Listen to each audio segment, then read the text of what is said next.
This is Technically Legal, a podcast about legal technology, innovation in the legal industry, and the impact tech is having on the law. On today's show, I'm talking to Jack Weinberger.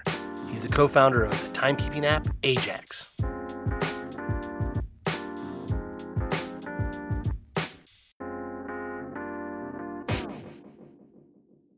Today's guest, Jack Weinberger, didn't start out in legal tech. In fact, he didn't even start out in legal. He started his career in finance, where he worked at a prestigious investment bank. But he pretty quickly figured out that the world of high finance wasn't for him. He was more interested in building things, creating things, and trying to have a real impact on the world. So Jack got out of finance and headed to private equity. It's in private equity that he got his first taste of what it was like to build and run businesses, and he loved it. But even so, he still felt like there was something missing. Jack wanted to be more involved in the day-to-day operations of a company. He wanted to be the one making decisions and calling the shots. And that's when he started to get really serious about creating his own business. And ultimately, that's when Ajax was born. But as you'll soon hear, the actual idea for Ajax, building software for lawyers, was actually inspired by Jack's brother's girlfriend, who was always struggling to accurately track her billable hours. So Jack, along with his brother, who has a technical bent and worked for Amazon, set out to create a solution that would not only automate the tedious process of timekeeping for lawyers, but also uncover hidden billable hours that could be slipping through the cracks. The whole idea behind Ajax and the app they built was to create a world where lawyers could focus on what truly matters, practicing law, rather than worrying about keeping track of time. So went to Yale. Like a lot of people that do undergrad at Yale aren't 100% sure what they want to do with their lives. I defaulted to going into investment banking because it's the easy job, it pays well, it's intellectually challenging, it's prestigious. All the obvious reasons.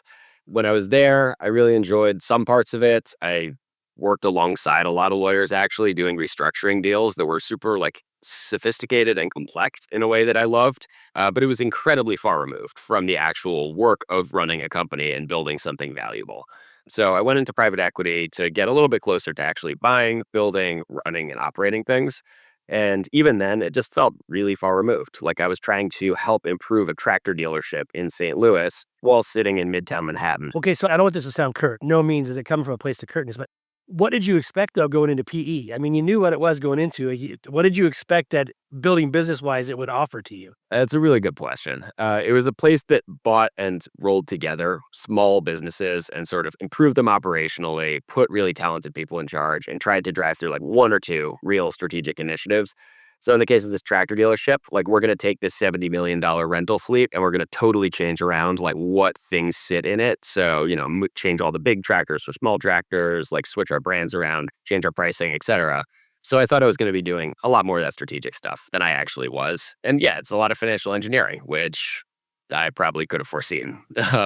Anyway, I actually got to, get my feet wet with doing some of the operational stuff, spending a lot of the time on the ground with our companies, actually being a de facto COO a lot of the time. That was way more fun. So I was like, I want to run and build businesses. That's what I actually enjoy doing and what gives me joy in life. Has that always been the case? I mean, when you were a kid, did you have businesses? I had dreams of building a business. I honestly, to be totally frank with you, when I was growing up, I thought there was one path, and it was to basically follow the sort of New York. I grew up in the city, so it's basically career trajectories. You either became a big-time lawyer at an Am Law 200 firm, or you became a big-time banker or PE guy at a big bank or a PE shop. And I didn't really have any examples of people who had done the entrepreneurial thing and had success with it. Is that because of the peer group and where you grew up? Because I think of New York, the hustle, man. Can't knock the hustle. So there's this other element of entrepreneurship. It could be, kind of gritty and street driven, but is that something you weren't exposed to? Or why was it that the only path was you go to law, you get into finance? So growing up, I don't know. To be totally frank with you, I went to prep school in New York. My parents' friends, among my dad's best friends are 5, 10 partners at Am Law 200 firms. A lot of people at big PE shops, big banks. 0 people who built and, just operate their own company. It was just not the world I grew up in or knew. And it took me quite a while to realize that was something I could really just run at and go teach myself how to do well.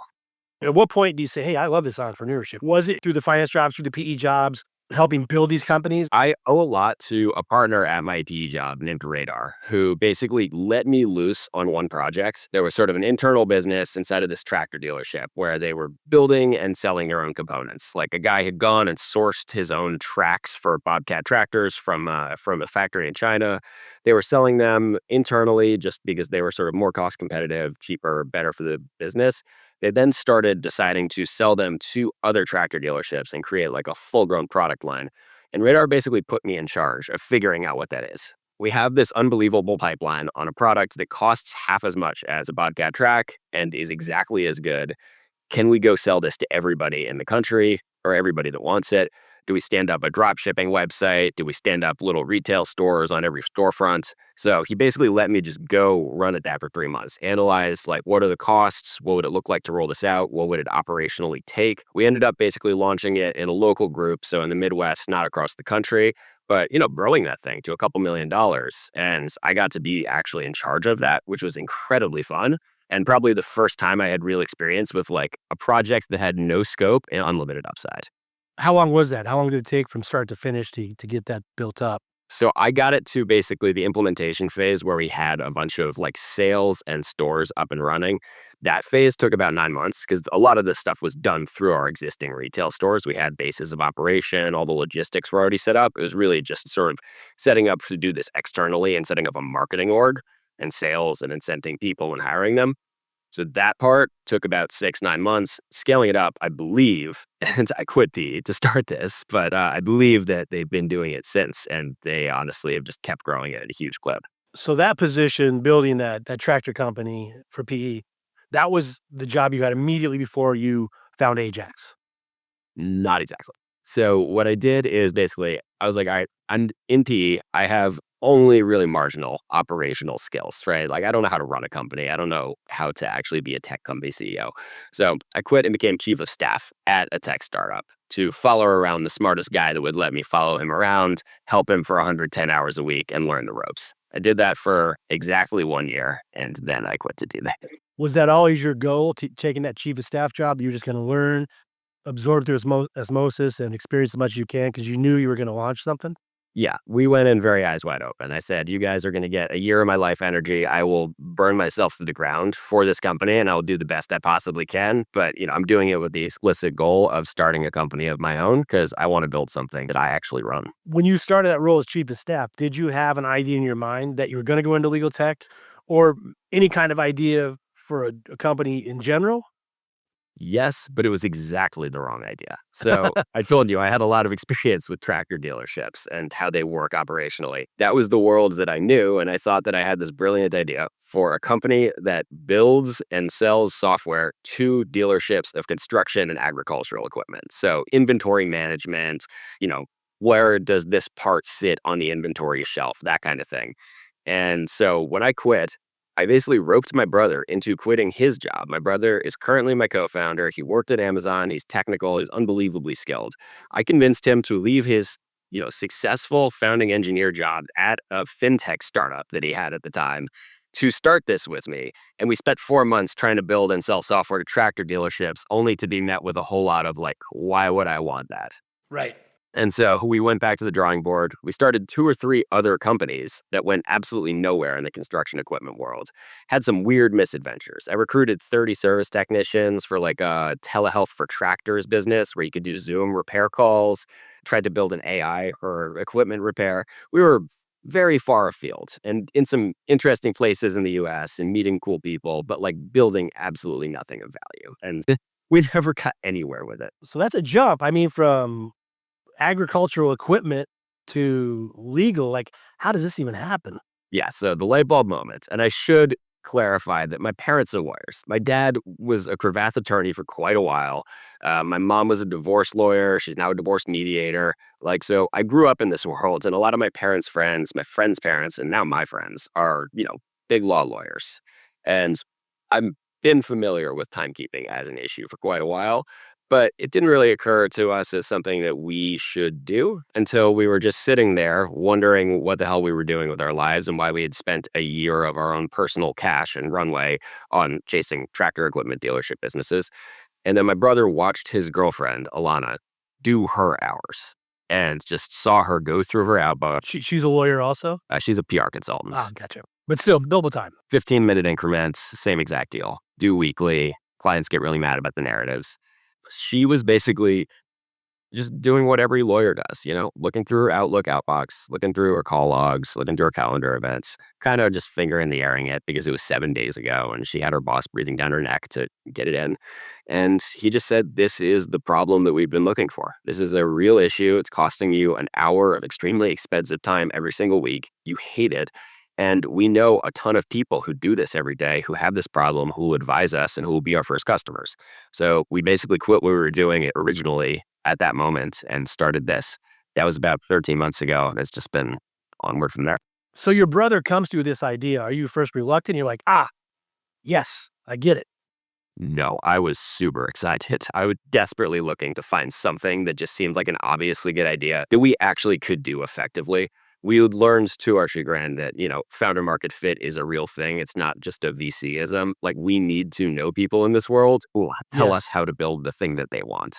Yes. So what's the first thing you do? You got this idea. Did you research the problem? Like, how do you figure out what you got to do? Because you guys had not had, to the best of my knowledge, you guys hadn't had those timekeeping roles, so you didn't know from firsthand experience.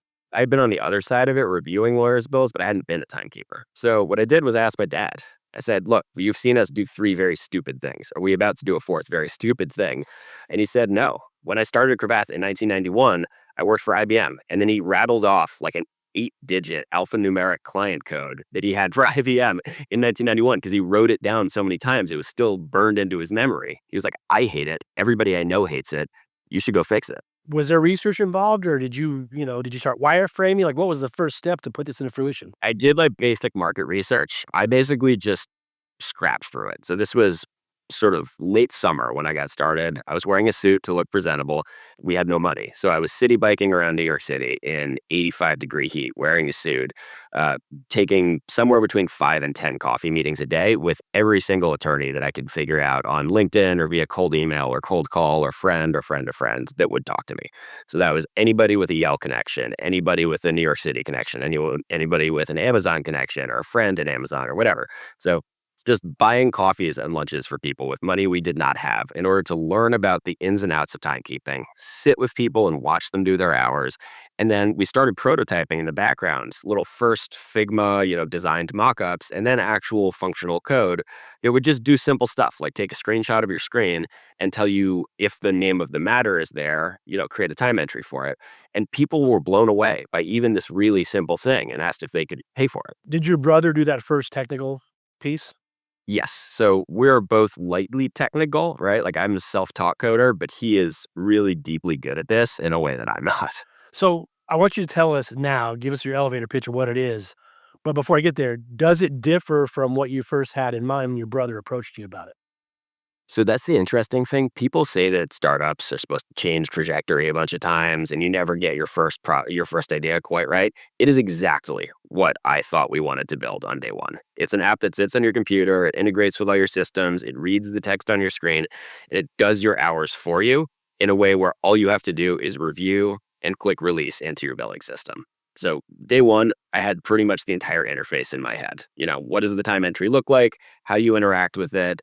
And, what are we fundamentally trying to accomplish, which is make it take less than 2 minutes for a lawyer to do their time and find them more billables.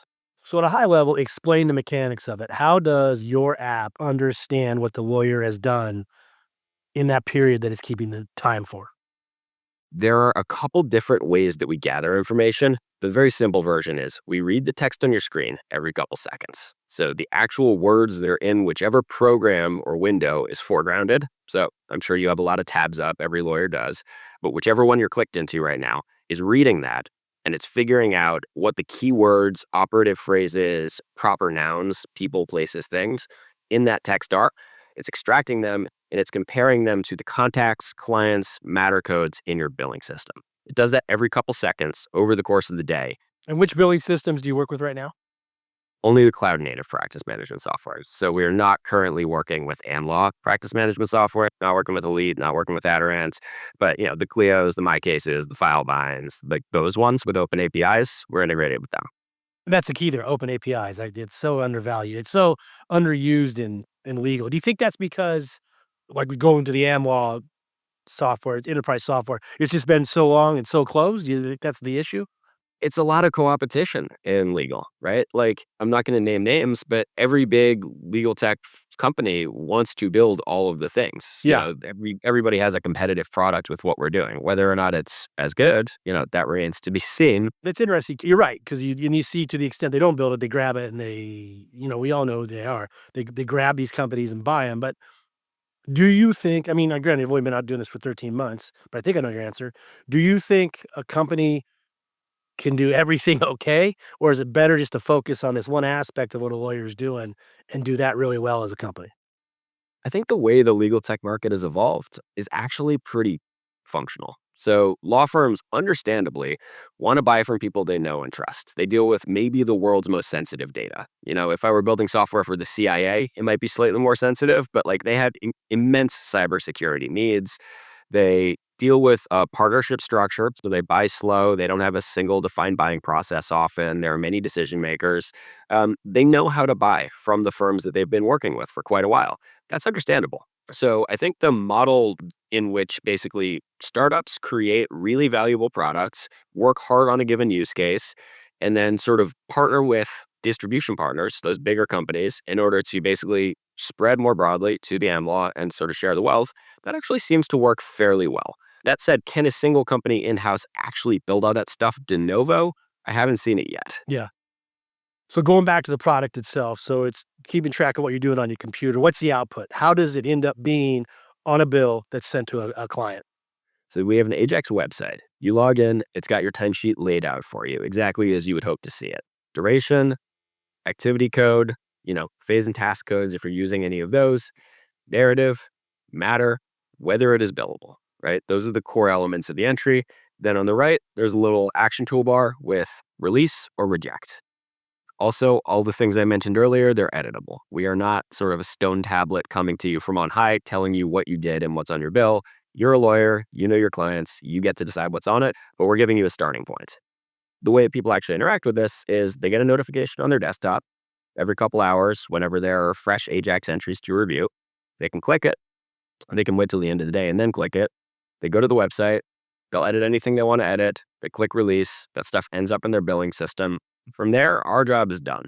They just go ahead and bill that to the client the way they're used to. And what we've accomplished is just saving them time doing the entries and finding them entries they would not have otherwise thought to capture. So if I'm a lawyer, go in there, hit the release button on that line item, it's going to Clio or whatever the practice software is. So then the bill can then be sent from that system, right? Exactly. So when you started to build this, you said you and your brother are tech savvy, or do you have technical background, but kind of lightweight for what's needed here. Did you hire a dev shop? Did you hire developers? Like, how did you do it? How did you start building the product? I'm lightweight. My brother, was working on a high throughput, low latency distributed system supporting Amazon. Like if he didn't show up to work one day when you log into Amazon.com, it would be down or it wouldn't.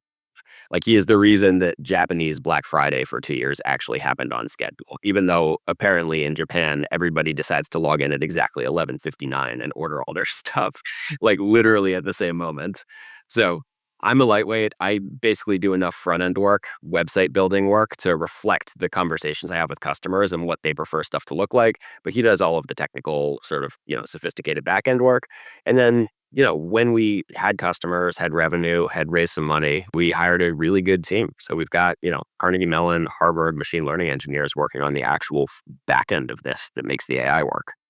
So it sounds like your brother, for the most part, did pretty much carried the weight for a long time and maybe still does. I'll brag about him briefly because I do love him, although we drive each other the craziest co-founders. Like he is a beast. He is so unbelievably dedicated. The sort of archetype of a coder is someone who like is a little abstracted and, like works maybe 8-hour days, but like kind of, head in the clouds, maybe playing ping pong in like the company, whatever. No, that dude works harder than anyone I met in finance. And he, just builds unbelievable systems. Is your brother older or younger than you? Younger. And now how does he end up in computer roles and in development roles and not the finance world and not the legal world that you were attuned to growing up? Yeah, he watched what I was doing and he said, I can do better. Like basically, he literally watched me graduate and, be pretty smart, but still end up in a role where I was getting worked 110 hours a week, doing work like fundamentally for other people. Like a bank is a pyramid, and you do work that creates a lot more value than you as an analyst are able to capture. And your life sucks. I really liked the work, but it's brutal to sleep 4 hours a night for 2 years straight. Yeah. And he watched that and he just said, I can work 3/4 this hard and build something that's much more valuable if I just put in the effort to like sort of thoughtfully change my career track. And he did.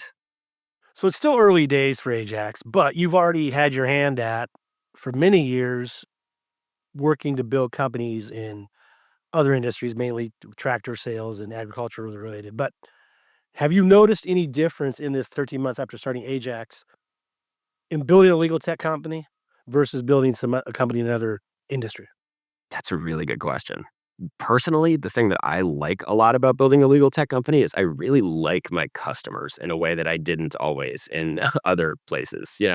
Like I generally a good thing is getting to know your people you're selling to, hearing about their problems. It's hard not to empathize with everybody, but lawyers are weird in very much the same way I'm weird. Like a lot of them were history or lit majors. I was a frustrated English major back in the day. Our company, Ajax, is named after like a secondary hero in the Iliad. People when I talk to them and we nerd out over Latin phrases or, whatever interesting book they're reading, like we can go deep on whatever esoteric topic they like. And like I have a lot of time for that conversation. So I just appreciate the customer base a lot. Interestingly, because many people, yours truly included, would say that selling to lawyers, it ain't easy process and it takes a while. So that's good. I like the fact you're coming from the common background and common interest. That's interesting. Now I can see it too because obviously selling to them versus selling someone a tractor probably a little different. Yeah, I think a lot of people who have that impression, they're coming from selling to marketing departments or sales departments. Yes, certainly a law firm will move slower on enterprise sales, but nobody has ever moved slower than a Caterpillar dealership. That makes sense. So, what's on the roadmap for 2025? What features are not there in the works or about to be in the works? What do you want to see done in the next year? I want the Ajax website to basically not exist at the end of 2025. What do you mean by that? A little bit speculative still. I'm working through what it will look like, but I would like Ajax to basically. Are you familiar with Intap and how it sits on the side of your Yeah. screen if you're an MLAW? Yeah. So I want Ajax to be a massively better version of that, where basically it's a notification to you in stream with the work you're doing. Hey, we noticed that the last 16 minutes you've been spending on this matter. Here's our suggested narrative. Here's the suggested activity code, phase code, task code. Would you like to release it? Right. And just pop things up to the attorney every 15, 20 hour, whatever the increment is, that basically make it so that at the end of the day, they don't need to log in anywhere. It's just actually done for them. So when they're done with the work, they get to just pack up their stuff and leave the building. I think that going to anything, a website, wherever, to review your hours should be made a thing of the past. And I think we sit in the best place to actually do that because we see literally everything that's going on. If anyone is going to get this right in a really contemporaneous way, that is sort of a companion to your day to day, it's us. Now, is the format of that a browser extension or is it a standalone app? Clio struggles with this a lot, right? So Clio, excellent software. People really like it, but you have to remember to open up your Chrome browser and actually click on the timer. So even as something as dumb as, Intap being native and sitting on your desktop, even when you have other windows open, that's very helpful for them. If you are a Chrome extension or a website, you're going to really struggle to achieve that omnipresence. Interesting. So, beyond that, feature wise, is there something like under the hood, anything that you're not gathering now that you're working on to gather, some type of app, some type of work? Yeah, so there's a long tail of VoIP systems, voice over internet protocol phone systems that we, as of right now, don't do a great job of capturing. A lot of lawyers do a lot of work through VoIP. We definitely need to get that working on iPhone. So that's a bit of a hackier one. Apple really discourages people from collecting call log data, but there are technical, albeit really hacky, ways around that we're working on. That's interesting. So how does the user capture if they got a phone on their desk that isn't VoIP or I don't know, how do you capture that information?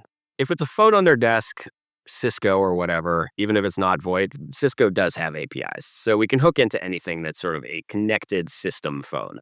Really, the big blind spot, and this is for anybody that's doing this, is the impromptu partner is out driving with his kids, whatever, gets a call from a client, picks it up and takes it. And that happens a lot for rainmakers, people whose time Yeah. is worth a lot and want to capture that time. Apple fundamentally just believes in personal privacy in a way that, even a voluntary transfer of data is very difficult. So there are ways around it. We can have people basically take screenshots of their call logs and send them to us, and we parse it algorithmically. We can basically use iCloud backups in order to trigger a rolling sync and then just pull only the relevant data. There are ways around this. They do come with sort of we need to work really hard to maintain personal privacy. So we're not just pulling phone data willy nilly. That's going to take some scoping and some work, but we do want to capture it because it's important to the most important users. So what about, our company uses Ring Central. They have an app. Oh, yeah. Ring Central, Dialpad, like the core VoIP systems that, firms like Percipient are using, like that's easy stuff. That's table Yeah. stakes. There's going to be a manual element that you can't ever get around, right? So for instance, the associate comes down to talk to the partner, spitball about this motion for summary judgment they're working on. That they spend a half an hour talking about these different theories and the dispute of fact and all that. The user, the attorney has to manually put that in the app, right?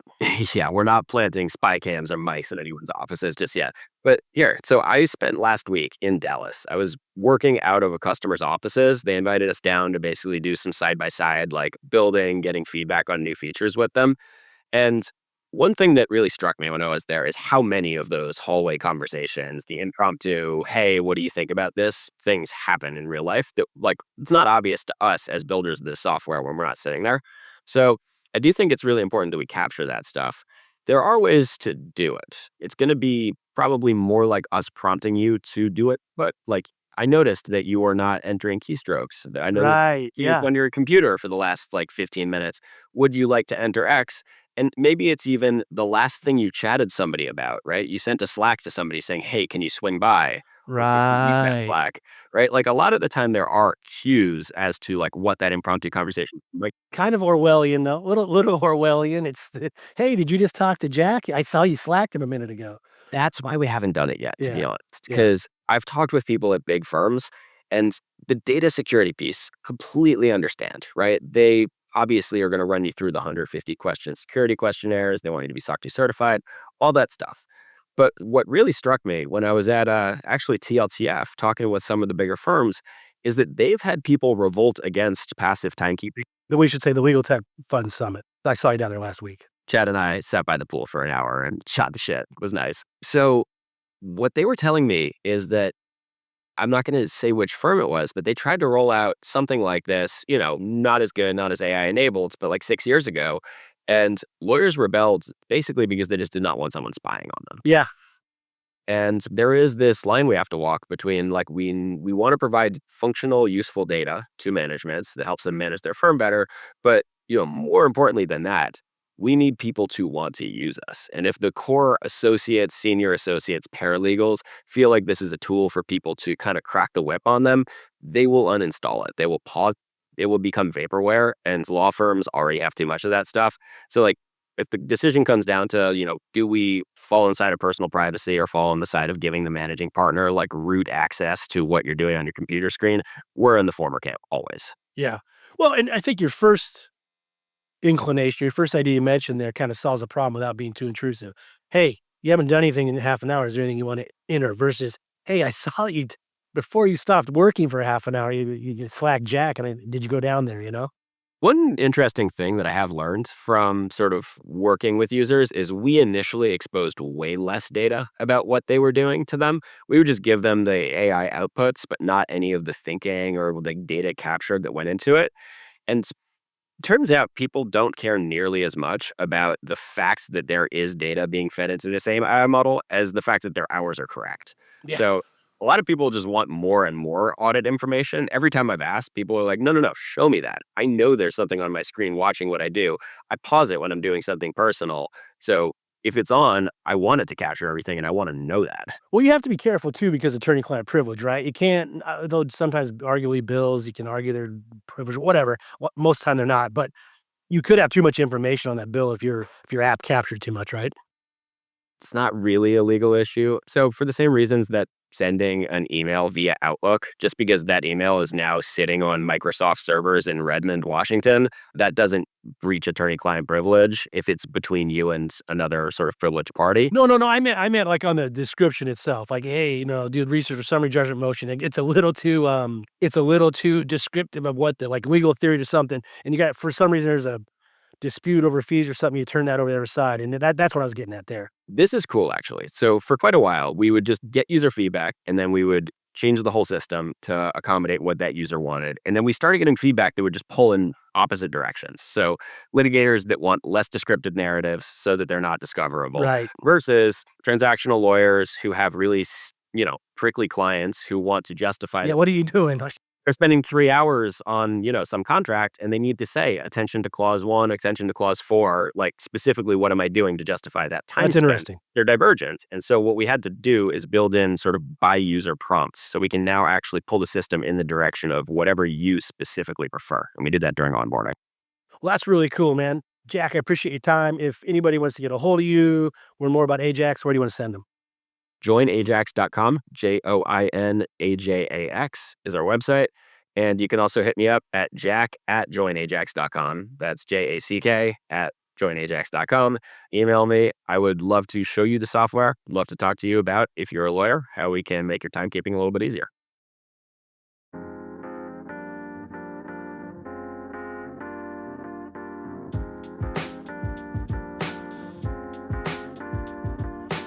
Okay, that's a wrap for today's episode. As always, we really appreciate you listening. If you want to subscribe, you can find us on most major podcast platforms like Apple, Spotify, Google, Stitcher, etc. Also, if you like us enough, I hope you leave us a favorable review. Thanks again for listening. Until next time, this has been Technically Legal.